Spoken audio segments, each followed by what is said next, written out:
राधा राधा राधा राधा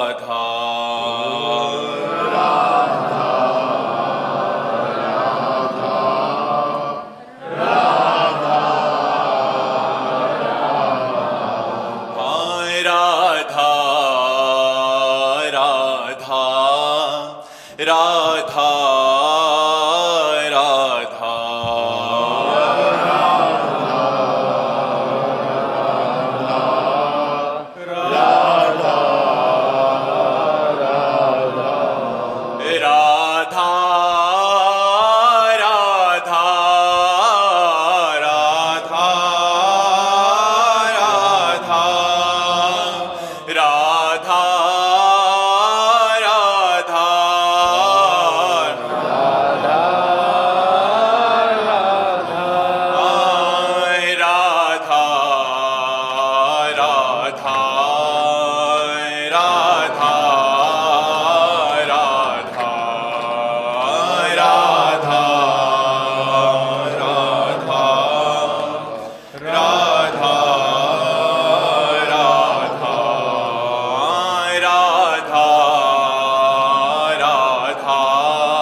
संत हरि भक्तन की जय, श्री वृंदावन धाम की जय, सतगुरुदेव भगवान की जय। रोहित शर्मा जी, काशी महाराज जी, राधे राधे। राधे राधे महाराज जी, आपके चरणों में कोटि कोटि प्रणाम। महाराज जी, मेरा प्रश्न यह है कि जैसे आपने बताया कि मनुष्य को जो सुख और दुख मिलते हैं वो उसके कर्मानुसार मिलते हैं और उसका पूर्व जन्म के प्रारब्ध के अनुसार उसे मनुष्य जीवन में दुख भोगने पड़ते हैं। इनका भाव ये है कि महाराज जी, जैसे आप कहते हैं कि जीवन में बुरे कर्म जो करता है उसे नरक की यातनाएं भोगनी पड़ती है, तो उसे जो मनुष्य जीवन लिया तो उसने तो सारे नरक में सारे काट लिए यातनाएं, उसके बाद फिर उसको यहाँ दंड क्यों मिल रहा है? ये भाव है हमारे। जब जेल में जिसको 20 साल की सजा होती ना, उसके साथ जुर्माना भी होता, नहीं सुना क्या? आजीवन कारागार और 5 लाख जुर्माना रखा जाता है। नरक भोगना, कारागार का जीवन भोगना है, और यहाँ जो जन्म ले वो जुर्माना भोगना है। अब कह दे यार उसको आजीवन तो जेल में बंद कर दिया और 5 लाख रुपया जुर्माना ठोक दिया, पर है ना अपना न्याय? ऐसा कानून है ना? ऐसा जुर्माना दिए होता है ना? ऐसे नरक भोगता है जाकर के भारी कष्ट, और फिर यहाँ जो छोटे मोटे घटनाएं कष्ट होती हैं वो जुर्माना भोगना है। इसलिए पाप कर्म बहुत भय प्रदान करने वाला है, डरना चाहिए, पाप कर्म नहीं करना चाहिए। अब पाप कर्म जो करता है उसको भोगना ही पड़ता है। अवश्य में भोक्तव्यम कृतम कर्म शुभाशुभम, पूरे कर्म को वहाँ भोगना होता है और जुर्माना यहाँ भोगना होता है। और ऐसे ही पुरस्कार भी मिलता है। जैसे मान लो कई ऐसे खेल हैं, कई ऐसे उत्तम कार्य हैं कि कार्य किया तो उसको बहुत तरह से सरकारी सपोर्ट मिला और सामाजिक उत्साह भी मिलता है। ऐसे स्वर्ग भोगो और इसके बाद यहाँ भी उत्तम कुलों में जन्म और बहुत प्रकाशवान। क्यों? क्योंकि उसने उत्तम कार्य किए हैं। और अधम काम किए तो नरक भोगा, और यहाँ भी नाना प्रकार की नीच मनुष्य शरीर में होते हुए भी नीचता की जीवनी भोगना, गलित कुष्ठ है, ये है, वो नाना प्रकार के वो सब जुर्माना भोगना है। इसीलिए देख सुन करके डर जाओ और पाप कर्म मत करो। पाप कर्म करोगे तो अवश्य भोगना पड़ेगा। आप समझ रहे ना? आपको इसमें कोई संशय है? जब यहाँ की सरकार देखो 10 मिनट पाप होता है, 10 मिनट पापाचरण होता है, और पूरे जीवन जेल भोगनी होती है और उसका जुर्माना भोगना, और ज्यादा अपराध साबित हो जाए तो फांसी की सजा भी हो जाती है। तो ऐसे सजा वहां भोगो, जुर्माना यहाँ भोगो, आकर के भोगना पड़ता है। अवश्य में भोक्तव्यम कृतम कर्म शुभाशुभम। अब ये कानून है, कानून के आगे किसी की चलेगी नहीं। अगर ऐसा होता कि अभी पाप किया और अभी दंड मिल गया तो हम भी इसमें सपोर्ट देते हैं कि बहुत लोग सुधर जाते। नहीं सुधर जाते कि देखो ये पाप किया और ये दंड मिला, ये भाई ये नहीं करना। लेकिन ऐसा नहीं होता। पाप कर्म अभी होता है, कानून विरुद्ध आचरण अभी होता है, और 10वें वर्ष मुकदमा चलता रहता है, और फिर जाकर के उसको सजा, किसी किसी की तो सजा की इतला तो पहले ही भोग लेता है, वो बाद में निर्णय होता है, फिर उसे आजीवन कारावास मिलता है। तो पापों का कर्म अवश्य भोगना पड़ता है। इसलिए डरे जैसी हरिवंश नरक गति दुर्भर यम द्वारे कटियत नक्शी के। बोले यम द्वार में बहुत ही सूक्ष्मता से हिसाब किया जाता है। अच्छा, वहां पूछना नहीं होता, मन में चित्रगुप्त बैठे हुए हैं। तुम जो सोचा कर्म वो रेखा खींची, और जहां सोचकर क्रिया की तो चित्र सहित गुप्त रूप से वो लिख लेते, तुम्हें भी पता नहीं चला। उनका नाम चित्रगुप्त है, चित्र सहित। अब आप देखो, जब आपको कोई चीज क्लेश दे रही हो तो देखना आपके सामने सीन चल रही होगी, वो तुम्हारी सीन भरी हुई है अंदर, और हृदय जल रहा है, हृदय जल रहा है उसका, उसको, और कोई चीज आनंद है, बहुत कृपा हुई, देखो वहां गए, वो चित्र सहित सीन भरी हुई है, अच्छी और बुरी। एक सेकंड में वहां हिसाब हो जाता है, जीव की दुर्गति या सदगति क्या निर्णय एक सेकंड में हो जाता है। इसलिए हर चीज हमारी लिखा पढ़ी हो रही, हमारे अंदर ही बैठे हैं, चित्रगुप्त अंतर्यामी रूप से मन में लिखते रहते हैं, और यमराज उसी का हिसाब कर देते हैं। और अगर भगवान का भजन कर ले गए तो पूरा का पूरा डिलीट हो जाता है, अब वो भगवत प्राप्त हो जाता है, न स्वर्ग न नर्क, वो भगवान को प्राप्त हो जाता है। इसीलिए भजन आवश्यक है। राम कृष्ण हरि जो नाम प्रिय लगे भगवान का, वो नाम जप करो।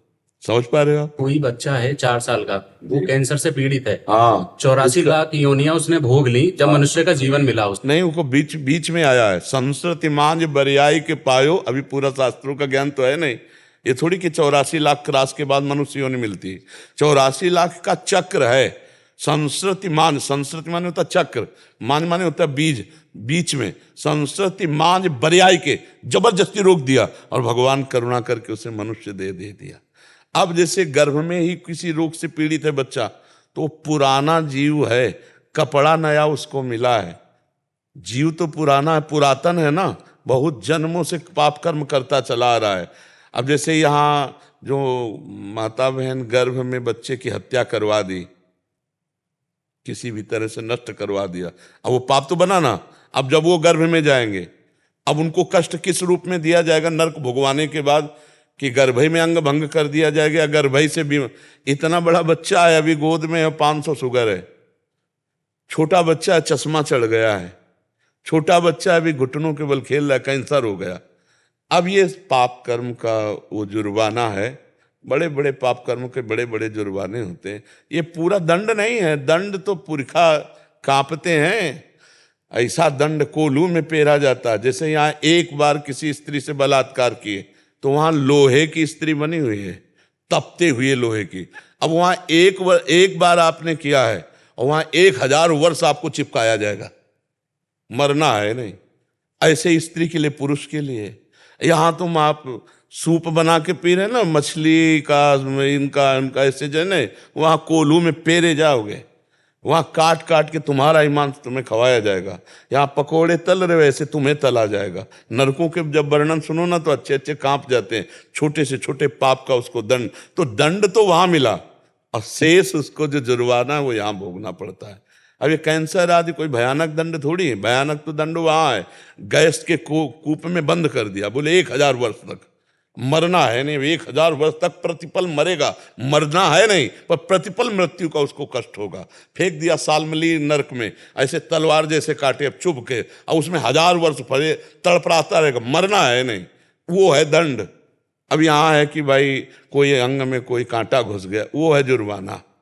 तो हम कर्मों के जाल को समझ नहीं पाते हैं, और कभी कभी हम भगवान को भी दोष देने लगते हैं। बकाया भगवान का निर्णय बिल्कुल प्योर निर्णय है, कहीं भी किसी भी तरह का उसमें कोई मिलावट नहीं है, और वो ठीक निर्णय उनका है। इसीलिए हम सबसे प्रार्थना करते हैं, होश में हो जाओ, किसी भी जीव को जो कष्ट दोगे वो तुम्हें। एक मांडव्य ऋषि की कथा आपने सुनी है?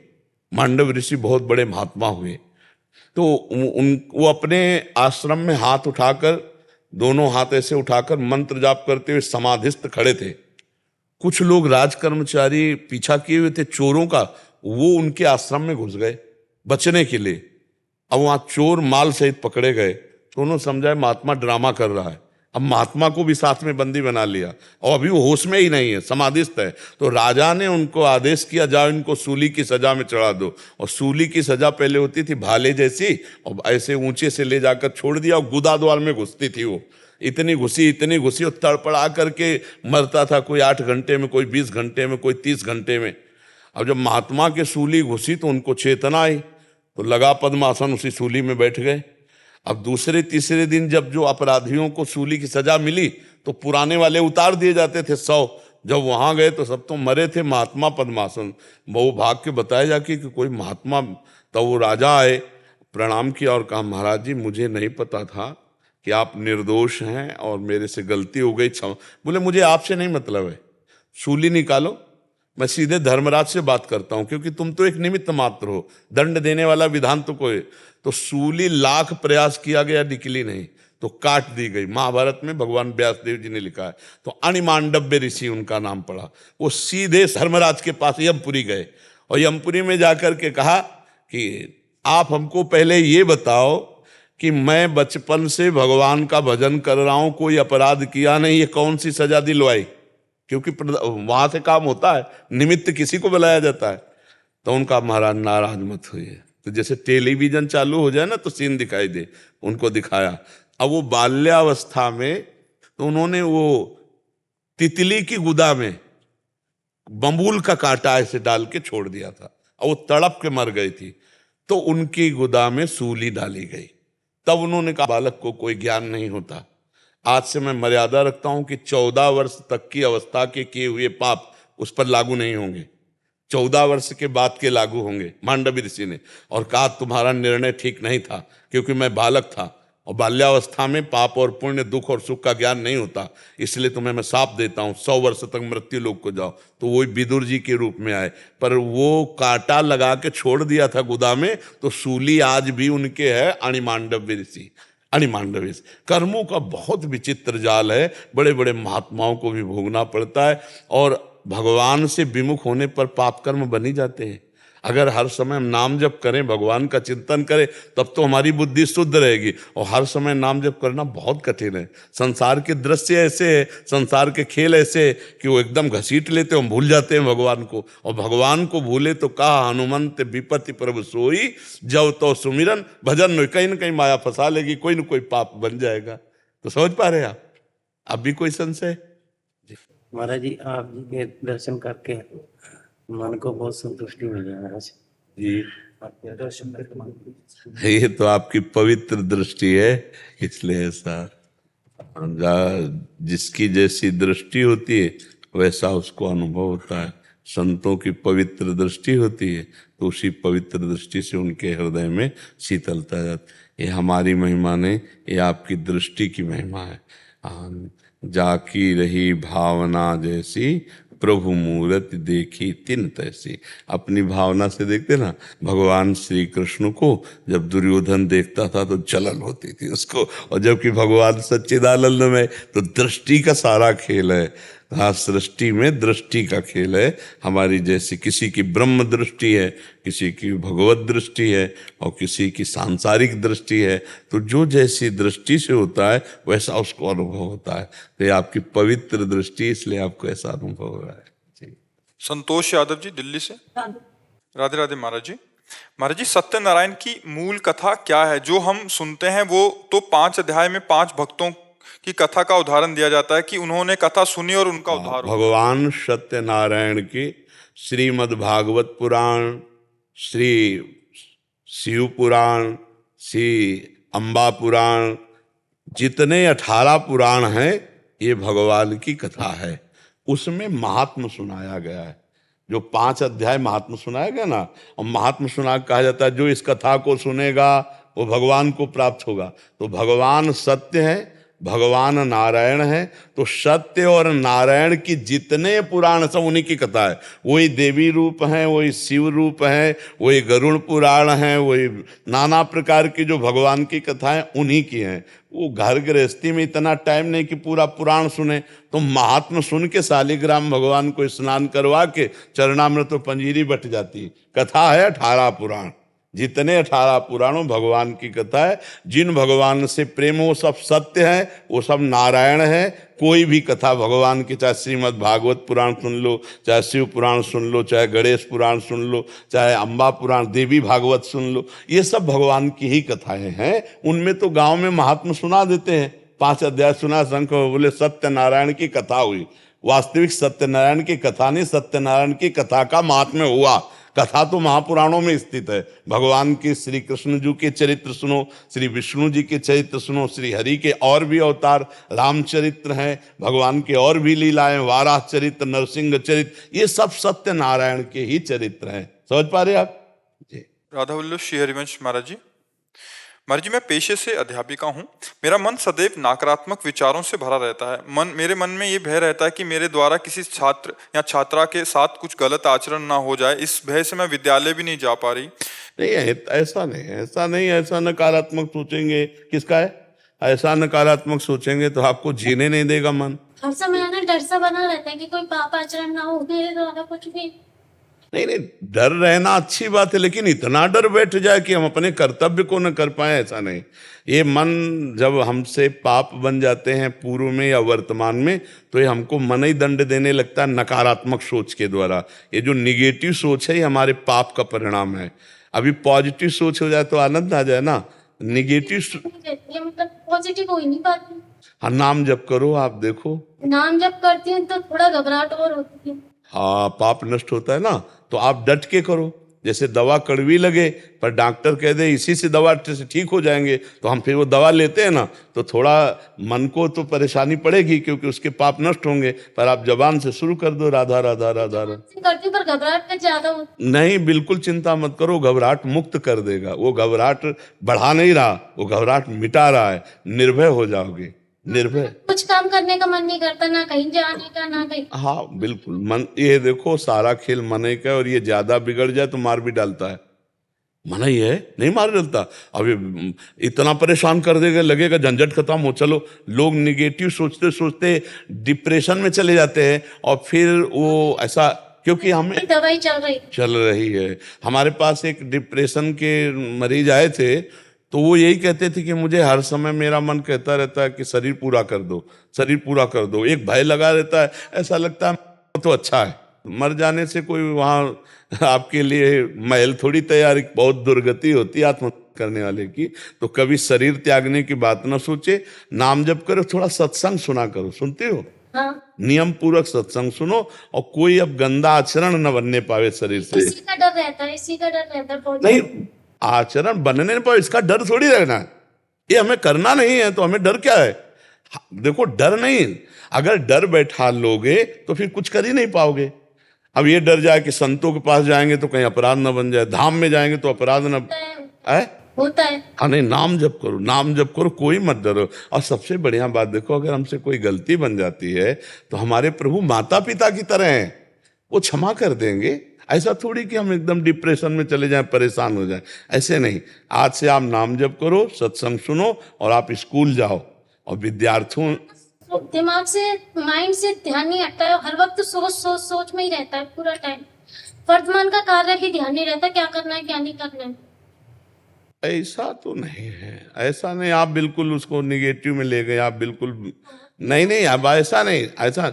आप यहाँ हमारे पास आई हो तो आप हम सभ्यता से बात कर रहे हो ना हमसे, आप कोई गलत तो बात नहीं कर रहे हो ना, तो आपका बुद्धि काम कर रही ना। आप संत समागम में आए, आप उसे निगेटिव क्यों ले रहे हो? आप स्कूल जाइए, आप बच्चों को प्यार से, जैसे अपने बच्चे ऐसे पढ़ाए। अपने बच्चे होते तो क्या डर लगता क्या? आप पराए बच्चे मान रहे हो इसलिए डर रहे हो। टीचर को चाहिए कि अपने विद्यार्थियों को अपने बेटे के समान देखे। जैसे अपना बेटा उद्दंड है या सौम्य है, हम बर्ताव तो प्रेम का ही करेंगे। तो टीचर और गुरु एक ही बात है ना।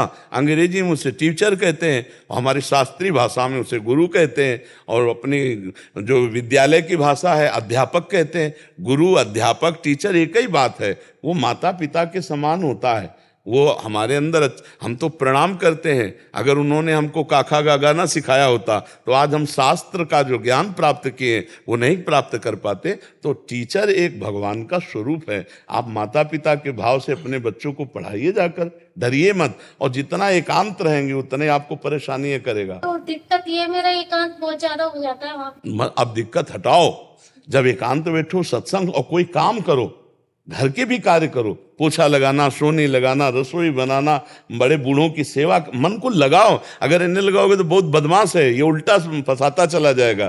फुर्सत नहीं मिलनी चाहिए। हम इसीलिए काफी टाइम होगा, 9th क्लास से चल रही है दवाई। दवाइयाँ तो ऐसे ना मत सुलझ जाओ, दवाई की जरूरत नहीं पड़ेगी। तो ऐसा क्या करूं, मतलब सोचना हट जाए मेरा। हम कहे सोचो राधा राधा राधा, सोच लगाओ तो इसको।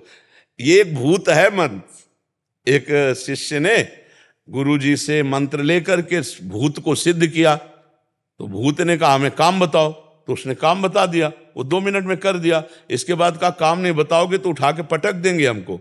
अब वो गुरुजी के पास गया, बोले गुरुजी आपने जो मंत्र बताया था भूत सिद्ध हुआ, अब वो कह रहा अगर काम नहीं बताओगे तो पटक देंगे, तो क्या करें? बोले एक बांस खड़ा कर दो और भूत से कहो इसी में चढ़ो उतरो, और जब काम होगा तो बता देंगे, नहीं तुम्हारा काम यही इसी में चढ़ो। तो जो और काम हो तो करो, नहीं राधा नाम में चढ़ाओ इसे, राधा राधा, बढ़िया आनंद आने लगेगा। हमारी बात मानो, उसे काटो मत कि नहीं नहीं ऐसा नहीं होता। आप राधा लिखना आता है?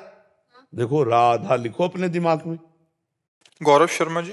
राधा वल्लभ श्री हरिवंश गुरु जी। श्री हरिवंश महाराज जी। महाराज जी, मैं पिछले 1 साल से आपका सत्संग सुन रहा हूँ और आपकी आज्ञा के अनुसार नाम जप भी कर रहा हूँ और हर महीने धाम भी आ रहा हूँ। श्री जी कृपा से मेरा चयन विशेष शिक्षक के पद पर हुआ है गुरुदेव। वहाँ मेरा कार्य प्राथमिक कक्षाओं के विभिन्न विकलांग छात्रों को पढ़ाना और स्वयं सहायता कौशल के बारे में उनको सहायता प्रदान करना है। गुरुदेव, मैं अपने इस कर्तव्यों को किस प्रकार पूरा करूँ? बच्चों को पहले तो ये सावधानी रखने की हमें ऐसे वचन नहीं साबित करने कि उनको हेयता का भाव आए, तो हम उनको विकलांग ना कह के अगर दिव्यांग कहेंगे तो और अच्छा रहेगा।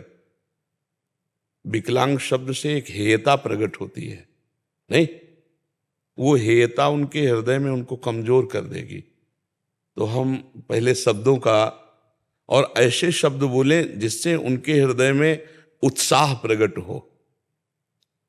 प्रोत्साहन बहुत बड़ी शक्ति होती है। जैसे कोई कितना भी बड़ा मरीज हो, अगर डॉक्टर बोले ना कुछ नहीं, ऐसे आप जैसे कितनों को ठीक कर दिया, आप ठीक हो जाएंगे, इस वचन से उसको बल मिलता है। ऐसे हम प्रथम उनका उत्साह वर्धन करें कि अंगविहीन होना एक कोई हानि का विषय नहीं। अगर हमारा दिमाग स्वस्थ है तो हम सब कुछ कर सकते हैं। शरीर का अस्वस्थ होना और माइंड का स्वस्थ होना ये बहुत आवश्यक है। और शरीर अस्वस्थ तो माइंड भी अस्वस्थ तब तो चला गया, और शरीर स्वस्थ तो माइंड अस्वस्थ तो वो नष्ट हो जाएगा। क्योंकि अस्वस्थ का मतलब काम क्रोध लोभ मोह मद मत्सर सबसे बड़े रोग हैं। अगर हमारा दिमाग विषयी है, भोगी है, कामी है, पापाचरण करने वाला है, तो शरीर स्वस्थ होते हुए भी आज नहीं तो कल आप दंड भोगेंगे। यहाँ भी दंड भोगेंगे, वहाँ भी दंड भोगेंगे। अगर हमारा दिमाग स्वस्थ रहे तो आपका काम है दिमाग स्वस्थ करना। जब मान लो आप इस पद पे जा रहे हैं कि आप उनको, तो आप उनके दिमाग की स्वस्थता की तरफ ध्यान दें। आप खुद नाम जप करें, उनको नाम जप करने की प्रेरणा करें, उनको उत्साह वर्धन करें और विकार मुक्त करने के लिए सत्संग। अगर काम क्रोध लोभ मोह मद मत्सर ये विकार कम किए जा सके तो किसी को भी सुख प्रदान किया जा सकता है। नहीं तो चाहे जितना धनी हो, चाहे जितना स्वस्थ शरीर हो, ये जो विषयी पुरुष हैं, दूसरों के प्रति भोग दृष्टि रखने वाले, इनकी पक्का दुर्गति होगी। और पक्का चिंता शोक भय उद्विग्नता और मृत्यु ये इनके दिमाग में छाए रहेंगे। चिंता भय शोक उद्विग्नता ये बना ही रहेगा, इसलिए उनको व्यसन करना पड़ता है। तो हम व्यभिचार दोष से अपनी समाज को जितना मुक्त कर पाएंगे उतने ही हमारी समाज सुखी रहेगी। और ये बहुत जोर से बढ़ रहा है, आप देखो ना कितनी जोर से बढ़ रहा है। Boyfriend girlfriend live in relation, ये क्या क्या गंदे विचार बढ़ रहे हैं। इस तो किसी को भी आप ये थोड़ी कि केवल आप उन दिव्यांगों को ही उपदेश देंगे। कोई भी अगर आपके सानिध्य में आवे तो आप सत्संगी हैं, आप खुद नाम जप करें और सत्संग को ध्यान से सुने और दूसरों को विकार मुक्त करने की प्रेरणा दें। विकार मुक्त जितना स्वस्थ माइंड बहुत जरूरी है, बहुत जरूरी। और अब इस समय माइंड ही अस्वस्थ हो रहा है, दिमाग ही अस्वस्थ हो रहा है। काम क्रोध लोभ मोह मद मत्सर ये सबके दिमागों में कीड़े की तरह घुसकर सबको गिरा दे रहे। चाहे जितना स्वच्छ साफ हम बाहर से हों, वो अंदर से अगर हम दूसरी माताओं बहनों के प्रति भोग दृष्टि रखते हैं, दूसरे के धन हड़पने की बात रखते हैं, गंदे व्यसन करते हैं, गंदे आचरण करते हैं, तो गंदा है। बाहर से स्वच्छ होना कोई स्वच्छ नहीं, हृदय से स्वच्छ होना है। भगवान किसको पसंद करते हैं? निर्मल जन मन सो मोहि पावा, मोहि कपट छल छिद्र न भावा। मुझे लगता है विकार रहित किया जाए अपने समाज को तो बहुत ज्यादा लाभ मिलेगा। आधुनिक पढ़ाई विकारों को नहीं गिरा सकती। विकारों को गिराने के लिए आध्यात्मिक पढ़ाई चाहिए, महापुरुषों के पावन चरित्र चाहिए, ब्रह्मचर्य चाहिए, खान पान पवित्र चाहिए, भगवत स्मरण चाहिए, सद्भावना चाहिए। इसी से हम अपने समाज को आगे बढ़ा सकते हैं। चाहे कोई भी हो, कहीं भी हो, अगर हम ऐसा कर पावे तो भगवान का कृपापात्र बनने में देर नहीं लगेगी। और भगवान जिस पर कृपा करते हैं वो सर्व आनंद को प्राप्त होता है। समझ पा रहे हो आप? बालकृष्ण गौतम जी। जी हाँ। और श्री हरिवंश महाराज जी। महाराज जी, आपके चरणों में कोटि कोटि प्रणाम। गुरुदेव, मैं एक पोशाक की दुकान पर काम करता हूँ और आपके द्वारा दिए गए प्रवचनों को सुनता हूँ, राधा नाम जप करता हूँ। दुकान पर सामान खरीदने के लिए जब ग्राहक आते हैं उस वक्त मेरा नाम जब रुक जाता है। उस समय मुझे बहुत क्रोध आता है, कभी कभी लगता है कि ये नौकरी छोड़ दूं। किसका? नहीं नहीं नहीं, ऐसा नहीं सोचते। ग्राहक रूप में भगवान आए हैं। जब तुम व्यापार में बैठे हो तो व्यापार रूपी पूजा में बैठे हो। ग्राहक से उचित मुनाफा लेकर के प्रिय वार्ता करो। आधा घंटा उसने तुमसे कपड़े देखे, एक भी कपड़ा नहीं लिया, चला गया, तुम्हें गुस्सा नहीं होना। भगवान इस रूप में आकर हमसे ये सेवा ली और वो कर्म आधा घंटे का भगवान को समर्पित कर दिया, वो भी भजन बन गया। भजन को समझना होगा। नाम जब हमारा अगर रुक जाता है तो हम सामने ग्राहक में भगवत बुद्धि करते हैं और उस क्रिया को भगवान को समर्पित कर देते हैं। तो जो नाम जब से हमें भगवत आनंद मिलना था वो इस क्रिया से मिल जाएगा, कर्म समर्पण से मिल जाएगा। ग्राहक के प्रति गुस्सा होए तो नाम जप का फल आपको फिर कैसे प्राप्त हो पाएगा? क्योंकि सब में श्री भगवान है, ग्राहक में आपको भगवान देखना था, क्रोध क्यों किया? ऐसे ग्राहक आ सकते हैं कि 1 घंटा आपसे कपड़ा देखेंगे, एक भी कपड़ा नहीं लिया और चले गए। अब आपको गुस्सा नहीं लगेगा कि 1 घंटा नाम छूटा, हमसे बार बार कपड़ा देखता रहा, एक और अंदर गाली देने का मन आएगा? नहीं नहीं, अध्यात्म ऐसा नहीं कहता। अध्यात्म कहता है ग्राहक के रूप में भगवान आए और ये व्यापार मेरी पूजा है। अगर उस समय वो आधा घंटा हमसे सेवा लेता और एक भी कपड़ा नहीं लेता तो हम उसे भगवत स्वरूप मानकर उस कर्म को भगवान को समर्पित कर देते हैं और ग्राहक के ऊपर नाराज नहीं होते। तो आप सत्संगी हैं, अगर आप नाराज हो गए, गुस्सा हो गए, तो फिर सत्संग का क्या फल रहा है? ये फिर संसारिक आदमी की भाषा हो गई, सत्संग की नहीं हो। कोई बात नहीं, आपको पसंद नहीं है और किसी दुकान में देख लीजिए, आप आनंद से जाइए। ये प्रिय व्यवहार सत्संगी और आध्यात्मिक के तो भगवान देख रहे हैं, वो आपकी पूर्ति करेंगे। भगवान संपूर्ण सृष्टि को चला रहे हैं।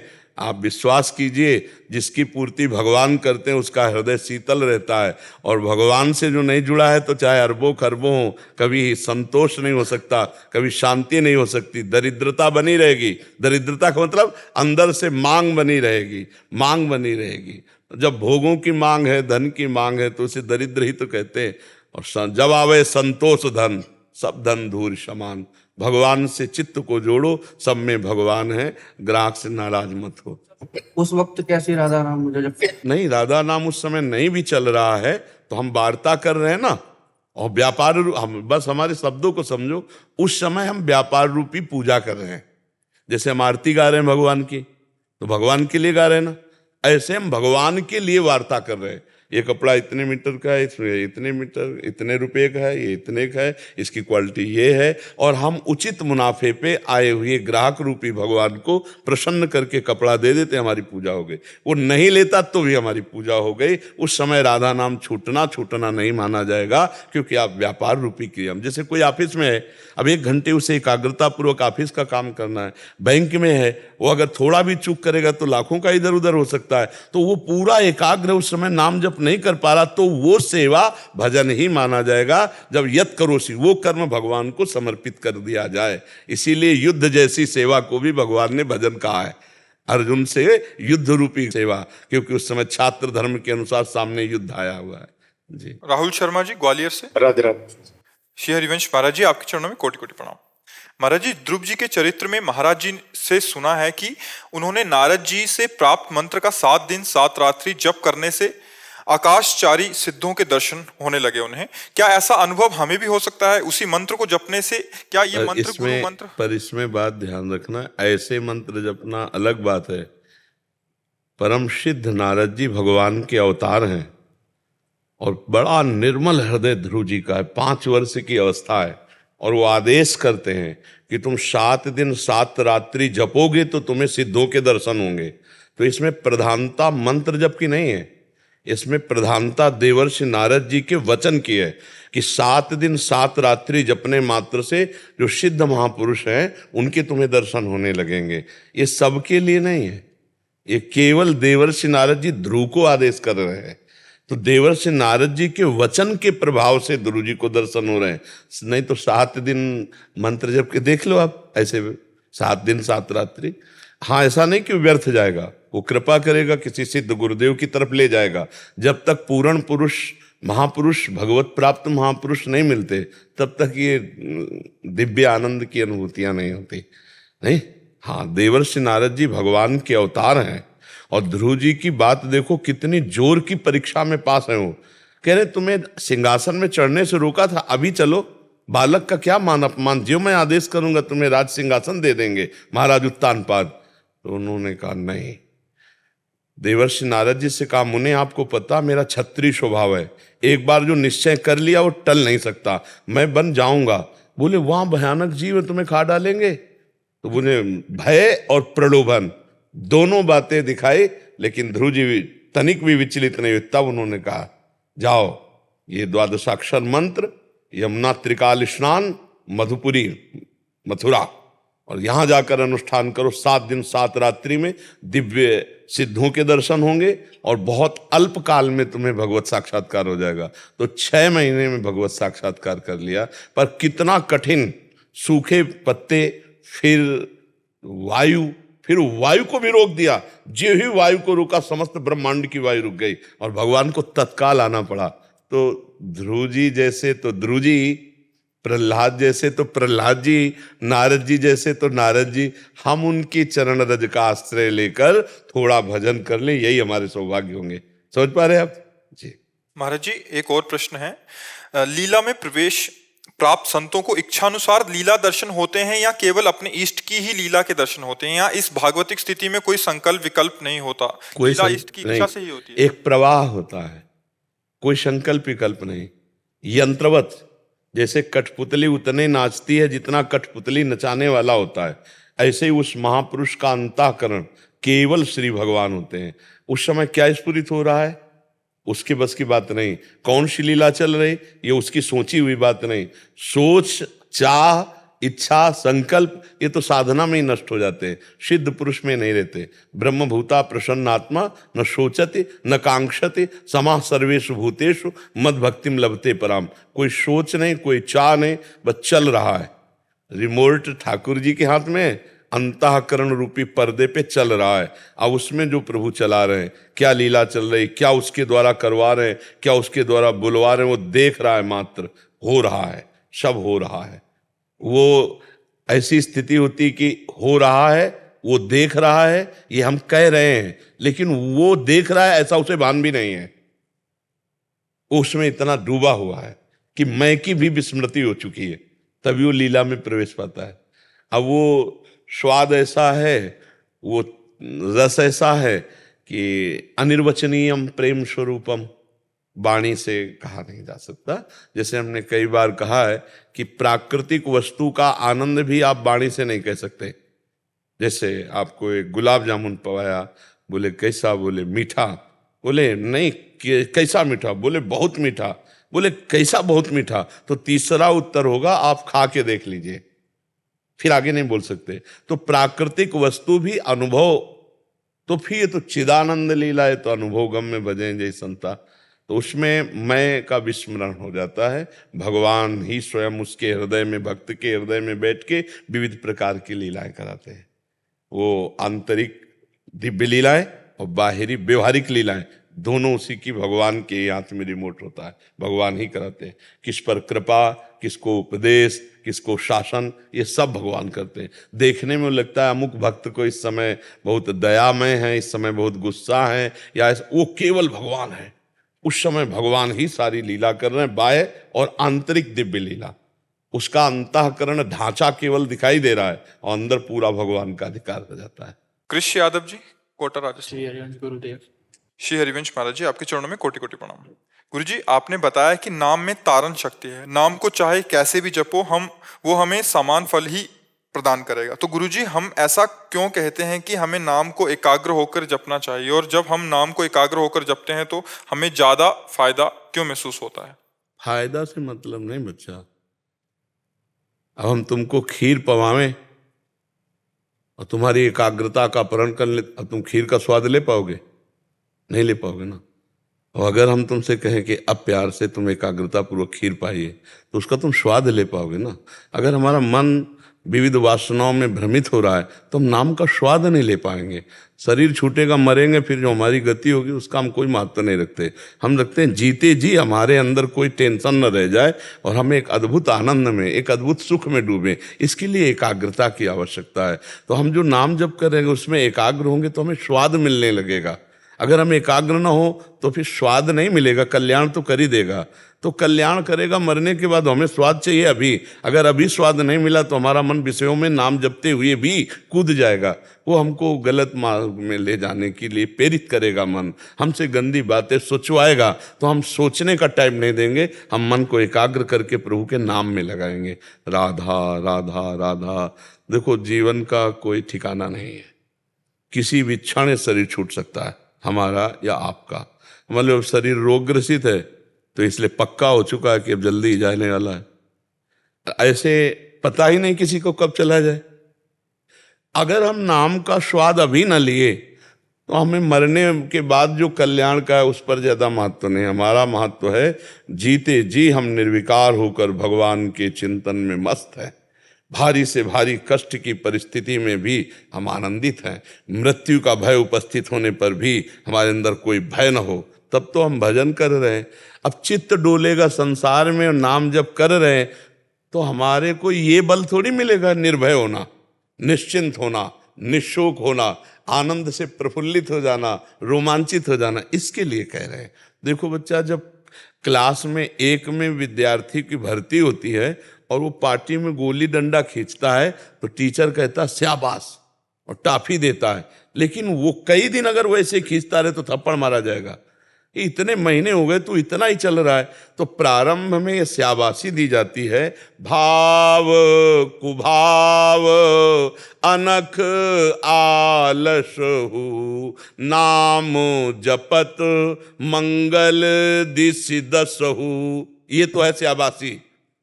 फिर जब उसको पढ़ाई में आगे बढ़ाया जाता है, सादर सुमिरन जे नर करही, गोपद इयु भवसागर तरही। सादर सातु दीर्घ काल निरंतर सत्कार सेवितो दृढ़ भूमि। राधा राधा राधा, वही दिखाई दे रहा है, वही सोच रहे हैं, वही अंदर बोल रहे हैं, वही सुन रहे हैं। भगवत प्राप्ति बहुत शीघ्र, समस्त पापों का नाश, अंदर कुचिंताओं का नाश, शोक का नाश, बहुत आनंद। नाम जब परम आनंद प्रदान करता है, शुरू तो करे और कहीं एकाग्रता पूर्वक करे तो बहुत जल्दी लाभ मिल जाए। इसलिए कहा जाता है मन लगाकर जप करो। समझ पा रहे हो आप जी? महाराज जी, ऐसे और कार्य करते हुए भी हमारा मन नाम में एकाग्र हो, इसके लिए हमें कैसे अभ्यास करना चाहिए? पहले तो हमें जबान पर ध्यान देना है। 3 प्रकार से नाम जप होता है, वाचिक, उपांश और मानसिक। हम वाचिक राधा राधा राधा राधा राधा राधा राधा राधा राधा राधा राधा राधा, धीरे धीरे राधा राधा राधा, जबान चल रही और आवाज बाहर निकल रही। फिर इसको अब हम जप रहे हैं, ऐसा लग रहा है जप रहे हैं, क्या जप रहे हैं पता नहीं। अब इसमें बहुत बढ़िया है, कोई जान भी नहीं सकता और हम कार्य भी कर रहे हैं, सोनी लगा रहे हैं या जो भी कार्य कर रहे हैं, जो भी कार्य कर रहे हैं, अंदर ही अंदर जबान से नाम जप कर रहे हैं उपांशु से और कार्य कर रहे हैं। इससे अभ्यास बन जाएगा और जब अभ्यास बन जाता है तो अब देखो चल रहा है, कोई परिचय नहीं कि हम नाम जप कर रहे हैं और अंदर वो चल रहा है। हमारे नेत्रों के सामने ध्यान में वही नाम है और अंदर नाम। अब हम सब कार्य कर सकते हैं, आपसे बात भी कर रहे हैं। हम आपके माइंड दिमाग में राधा नाम लिखे, मस्तक में राधा नाम हमारे दिमाग में लिखा, तुम्हारे मस्तक पे लिखे राधा, अब बात कर रहे हैं आपसे, हमारी दृष्टि में राधा 1 मिनट के लिए, 1 सेकंड के लिए भी नाम नहीं छूट रहा। अभ्यास, अभ्यास, अभ्यास योग युक्तेन चेतसा नान्यगामिना। जब हम ऐसा अभ्यास कर लेते हैं कि हमारा चित्त भगवान के नाम के सिवा कहीं जाए ना, तो हर कार्य करते हुए, जब युद्ध करते हुए नाम जब हो सकता है तो हर कार्य करते हुए उपांश में ज्यादा ध्यान दीजिए। जबान हिले और ओठ बंद रहें तो इससे बहुत लाभ प्राप्त होता है। समझ रहे हैं आप? संदीप कुमार जी, झारखंड। श्री हरिवंश प्रभु। गुरुदेव, आपके चरणों में दंडवत प्रणाम। सदगुरुदेव भगवान, जैसे कि आप कहते हैं कि भगवत प्राप्ति के मार्ग पर आ रहे अनुकूलता प्रतिकूलता को सह जाना चाहिए साधक को। महाराज जी, आपकी कृपा से ऐसे प्रयासरत हैं, साधक को आप ही चला रहे हैं महाराज जी। इस साधक को, ग्रस्त में साधक को शरीर के संबंधी जनों के साथ रहना पड़ता है, जहां आपकी कृपा से अनुकूलता प्रतिकूलता के बीच रहता हूं। पर जब शरीर के संबंधी जनों पर प्रतिकूलता आती है तो वे प्रतिकूलता की निवृत्ति के लिए हम पर दबाव बनाते हैं कि वे संसारिक लोगों को खुश रखने के लिए संसारिक कार्य करें।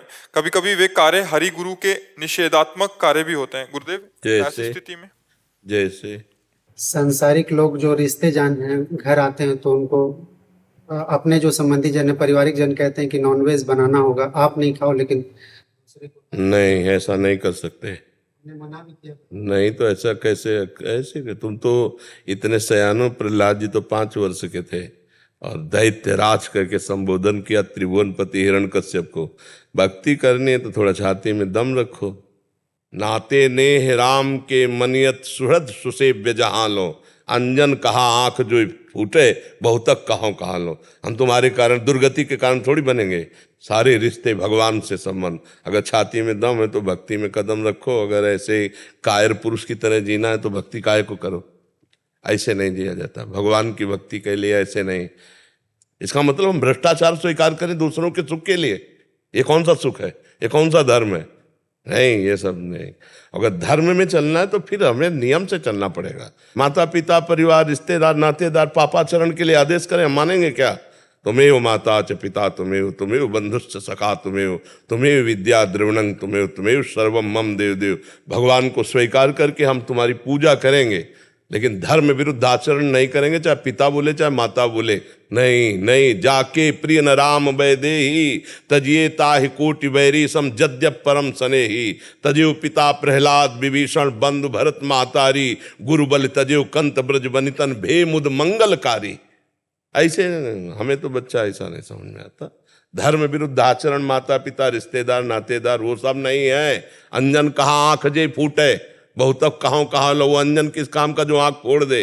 वो रिश्ता नाता किस काम का जिसे हमें पापाचरण सिखाए, पापाचरण करना पड़े? नहीं मानना चाहिए।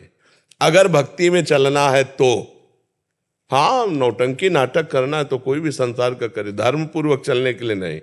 हिम्मत रखनी पड़ेगी ना। हिम्मत नहीं रखे तो फिर क्या है? जो जब अभी तो बाहरी बातें, फिर अंदर दबाव आएगा तो मन कह रहा है ये भोगो, ये करो, ये ना अंदर का शत्रु ना बाहर का व्यक्ति। हर वृत्ति, हर व्यक्ति, दोनों से हमें जीवन भर लड़ना, तभी तो परम पद मिलता है। कोई साधारण बात है भक्ति? इसलिए बच्चा, हमारी तो राय नहीं, बात समझ में आ रही नहीं? हम इसको सरल भाषा में भी बता सकते थे, लेकिन कटु भाषा में इसलिए बता रहे हैं कि तुम्हारे अंदर का पावर जागृत हो, तुम्हारा जो मरा हुआ मन है उसमें ताकत आवे, इसलिए कह रहे हैं। 13 वर्ष के थे जब घर से निकले थे। हाँ, जिंदगी में कभी किसी से कहीं भी किसी भी तरह का भय या किसी का दबाव कभी किस जिंदगी में नहीं। जहाँ देखा है कि धर्म विरुद्धता है, वो चाहे जितना बड़ा कोई हो, चले किसी से मतलब। अब मानो गृहस्थी में उन्हीं के बीच में रहना है तो एक अपनी निष्ठा है, एक अपना जीवन है।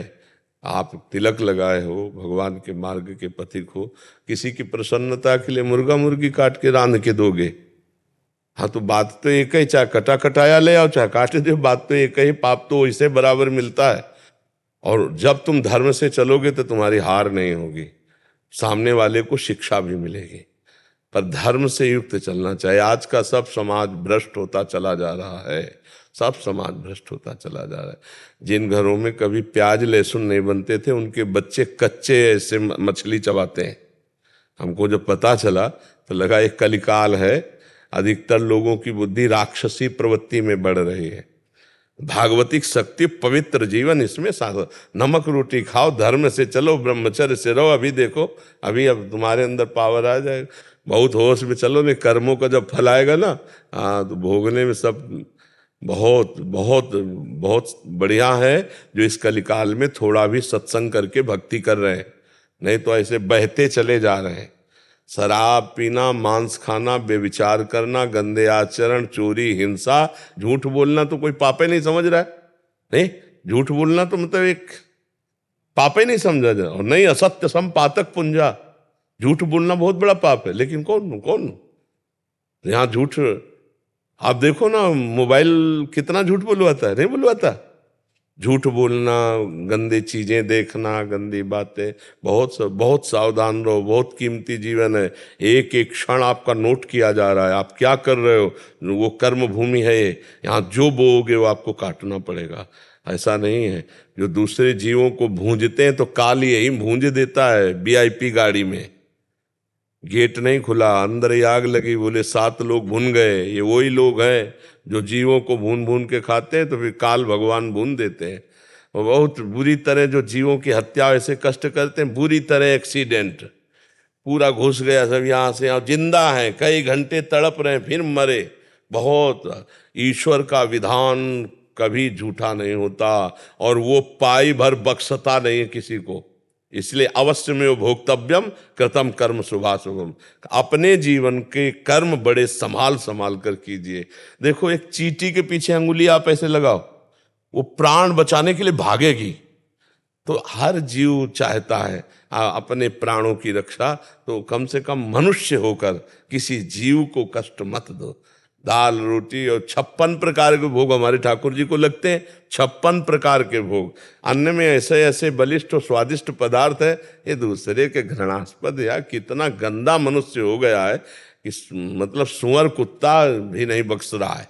नहीं, तो हमारी तो बात बच्चा ये है कि प्राण चाहे चले जाए, अपने धर्म का त्याग नहीं करना चाहिए, फिर जैसा भगवान प्रेरित करें। भगवान, आपके बल से हम पारिवारिक जन को समझाने की भी कोशिश किए, तो उनका कहना है कि तुम इस समाज में क्यों जन्म लिए, तुम समाज के साथ सुधरने के लिए, समाज के साथ गंदगी में बहने के लिए नहीं कि 100 मरने जा रहे हैं वहीं हम भी मरने जा रहे हैं गंदगी में। 100 बुरा कर रहे हैं तो हम भी बुरा कर रहे हैं, नहीं, 100 बुरा कर रहे हैं तो एक को रोक पाएंगे ना हम, तो एक से दूसरे को रुकवाएंगे, तीसरे को रुकवाएंगे। उत्तर देना सीखो, भक्त प्रवीण होता है। हाँ, ऐसे नहीं डर से उनको समझाने का हम कोशिश करते हैं भगवान। आप समझ लो, सब समझ जाएंगे। दुनिया के चक्कर में मत पड़ो, आप समझ लो।